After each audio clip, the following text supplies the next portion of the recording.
কাউকে প্রথমবার অবহেলা করে দেখো, সে তোমার উপর আরো দ্বিগুণ আকৃষ্ট হবে, তোমার কাছে চলে আসবে।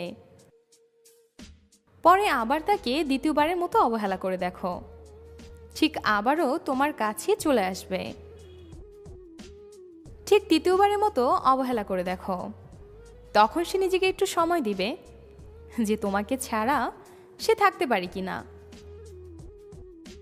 কিছুদিন হয়তো কষ্ট করে থাকবে, পরে থাকতে না পেরে আবার তোমার কাছেই চলে আসবে। এই তৃতীয়বারের মতো তোমার কাছে আসাটা হচ্ছে সবচেয়ে গুরুত্বপূর্ণ, কারণ সে তোমাকে ছাড়া থাকতে পারে না বলেই চলে আসছে।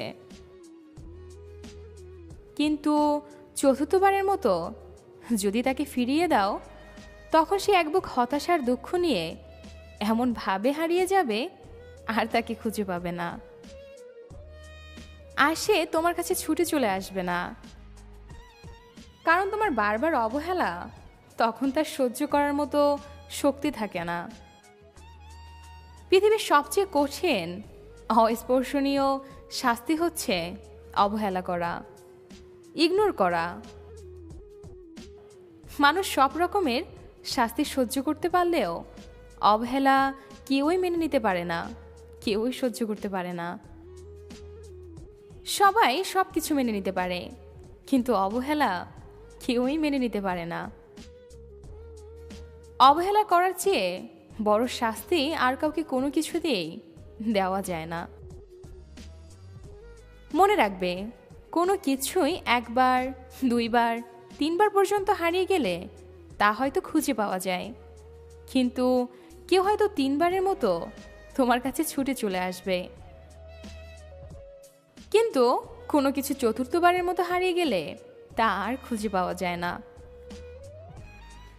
চতুর্থবারের মতো কাউকে তাড়িয়ে দিলে সে হয়তো আর ফিরে আসবে না। বড্ড ভুল হয়ে গেল যে তোমার, তুমি মানুষটাকে অবহেলা করেই হারিয়ে ফেলেছ। তাই কাউকে অবহেলা করো না। ভালো যদি বাসতেই হয়, মনের অন্তঃস্থল থেকে ভালোবাসো। পাশে যদি থাকতেই হয়, সারাটা জীবন পাশে থাকো। কিন্তু তাই বলে কখনো অবহেলা, ইগনোর আর কখনো তার প্রতি অন্যায় করো না। কারণ মনে রেখো, সত্যিকারের ভালোবাসা পৃথিবীতে খুব কম মানুষ পায়, কিন্তু তুমি পেয়ে যেন না হারাও।